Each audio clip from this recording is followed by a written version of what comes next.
So today I want to talk about the anatomy of transformation. And the key part of this, understanding this, is that this is the key to building extraordinary relationships in your life. And you need to start out and align yourself internally before you operate in the external world. And when you can do that, you can be extremely powerful in what you do. The point is you need to get clear and unstuck internally so then you can act powerful in the real world. And what happens is when you show up and you try to implement new leadership, relationship skills, or influence skill sets, if you aren't authentic, vulnerable, speaking your truth, and generous within boundaries, people can tell because nonverbal communication makes up 90% of our interaction. So people can tell that you're off kilter. But when you do the work and you show up, people are magnetically attracted to you because they're like, I want to get what that person has. And it's so much easier to sell, to lead, to have better communication between colleagues. And really, you can even change your entire culture inside of your organization. And so I want to go through this process right here to explain what makes it up. And on the top layer, you have the behavior level, right? Whatever behavior that you want to change in your life. And that's extremely hard because everyone's made a New Year's resolution in their life. And they've said, I want to lose weight, or I want to do this, I want to sell more, I want to be more of whatever it is that you want. And then you have that aha moment. Maybe you read a book, went to a seminar, or you spoke to someone else and you had this idea in your head, and then you woke up, and then what happened? Nothing. Business as usual. So operating the behavior level is really hard because there's so many layers below it. There's the subconscious and conscious layers that make up the things that we do. And so operating at this level and trying to change it is really difficult. And that's why even if someone can do it in one area in business, they won't be able to do it in another area. And the second level down from here is the story. And I call this the external story in our life. And these stories are things such as people don't want to buy from me. People don't want to listen to me. People don't want to date me if it's in a personal interaction at that point. And that's really powerful because these stories are what make up our life. They are the blueprint in how we operate along with our belief system. They're our roadmap in life. And the challenge is with the story as well as with beliefs, which we're going to cover a little bit later, is the fact that we make the stuff up all the time, right? So I'll give you an example. You're in a business meeting.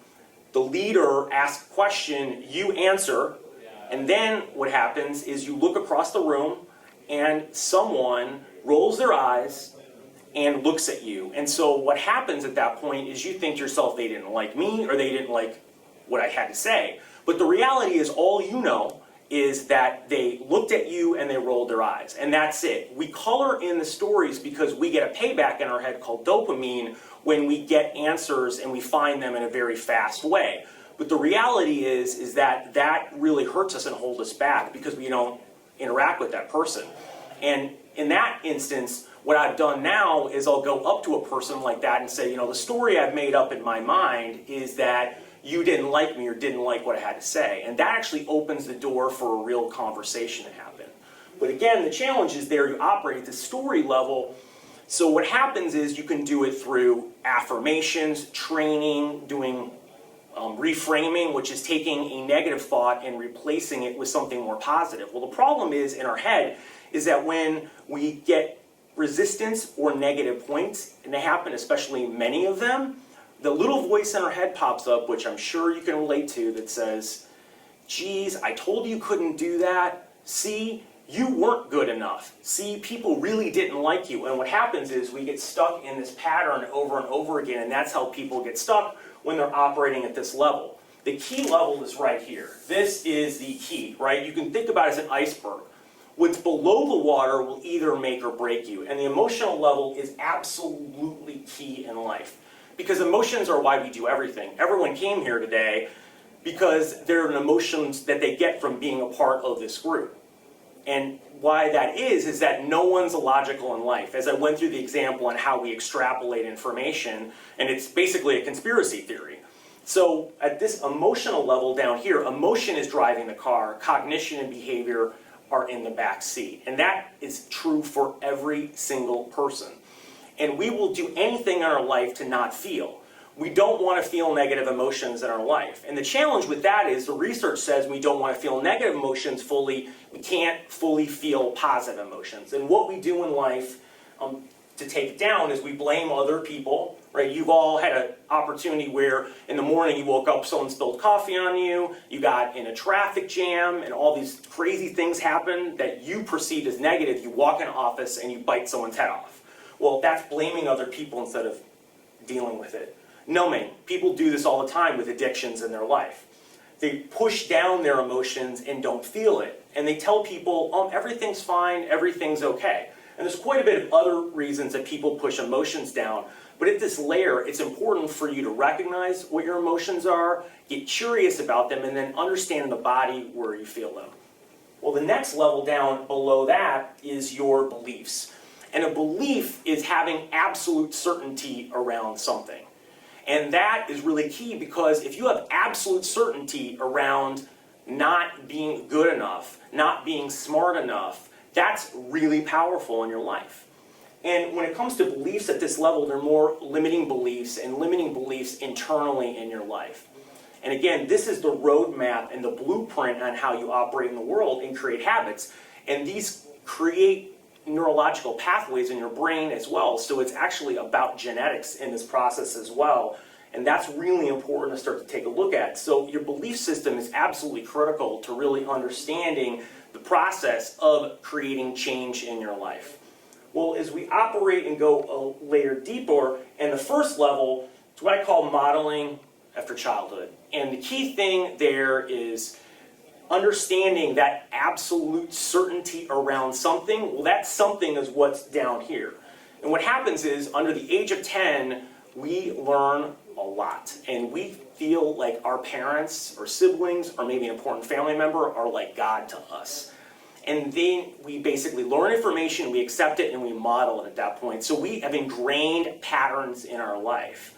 And you need to recognize what those patterns are and how they will affect you in your life, because then you can move forward after understanding what's going on at that point. Now, I'll give you a quick example of how this actually played out with a client of mine. I did some sales training, and a client came in, and she was saying that she was really successful in her sales career, but was starting to plateau. And why was that? Well, she had a very high-pitched voice. And what happened was, is early on in childhood, when she was on the phone, and even in her teenage years, her grandmother and mother would make fun of her and basically say, you have a really high-pitched voice, no one wants to talk to you, I can't understand you. So what happened was she'd do anything not to have to get on the phone. And it's amazing that she had the sales career she did, but it really started to affect her in many ways in her personal life. And so what happened was understanding all of that, understanding the feelings of shame, guilt, and sadness, and working through the beliefs and down to understanding that. Now what happened was, I just said to her to make a simple shift. It was just a really small shift. And that shift was, start telling everyone in the beginning of your interaction that the reason you got into sales was because of this challenge you had with your grandmother and mother. And that will really open the door, because people will be really impressed. You'll lead with vulnerability. Other people then will share things with you, and magic will happen. Well, little do we know that 3 months later, after I've done this now, every successive month, she's having better and better sales in her life. And so that's one quick way. And you can think about it like this. If you make a 1 or 2 degree change in your life, how powerful could that be if you move forward, especially over time, right? You can take a look at asteroids or other things heading for the Earth, right? They did it a couple years ago. They found that an asteroid is out there and they set off an explosion, and if they only made a slight change and twist and a couple degree change, it would miss our entire solar system and universe. So that's how powerful it is, because when you operate at this level, what happens is you say to yourself, when you can't do change, I'm broken. Right? No one wants to be a home repair improvement project. No one wants to feel like they've always got to fix something in their house, right? Which is people, homeowners, understand this concept. Well, when down here, when you understand it's about pattern recognition and not about being broken, then you understand that it's not your fault these things happen. These were just ingrained early on in your life. And you have the power to change at any moment that you want to. Sure, it takes some work, and this process although it's simple, it's definitely not easy, but it's something every person can work through. And if you're a leader in an organization, it's absolutely essential, because you need to feel your feelings fully and also be able to relate to other people, because empathy is a skill set they found is one of the key skill sets. The second thing is operating in discomfort, right, and operating in uncertainty. And the issue there is that's successful leaders, right, because they can stand in front of a group of people in their company and say, I don't know, I don't have all the answers now, we're struggling with it, but here's what we think now and we need all of your help. Well, for a leader to do that, they have to really have done this work, because they'll never be able to step in that level of uncertainty. But the alternative to that is setting up an organization that has to have everything right. Well, then that makes it very competitive, and people are not operating together. So the key part of this process is to start doing this work, understand that this is really step one in a multi-step process, but it starts from the inside. And if you, again, start working from the outside in, you're not going to have the success that you need in your life. And I have another last story here to tell you about a client of mine who is an executive chairman in a really large company here. You know, he was doing this work and has had some magnificent things happen in his life, right? He went to a huge conference called TED, and he absolutely killed it there after we ran through this work and had a plan. And he ended up meeting Bill Gates, Tim Cook, the CEO of Apple, a lot of other influential people. He ended up finding a connection to meet his childhood hero, Richard Branson, which is absolutely fantastic. And we now have got him in investments and deals that he's invested less than $10 million, and looking the rate of return over the next 12 to 18 months are looking somewhere in the $500 million to $700 million range. Well, I think anyone would say that's a pretty amazing return, and we've been working together less than 8 months. Well, all of this is possible, right? That may be a story you think, well, that can't happen to me. Well, that's exactly what he thought, and what happened. This magnificent thing happened, and my clients are having amazing breakthroughs happening all the time. So I encourage you to take a look at this model and really understand it in the role that it plays in your life, and understand the role it will play in creating your financial success and also your fulfillment. And rarely do people have both in their life, and that is what you can have, and anyone can create that change in their life. So thank you for coming out today.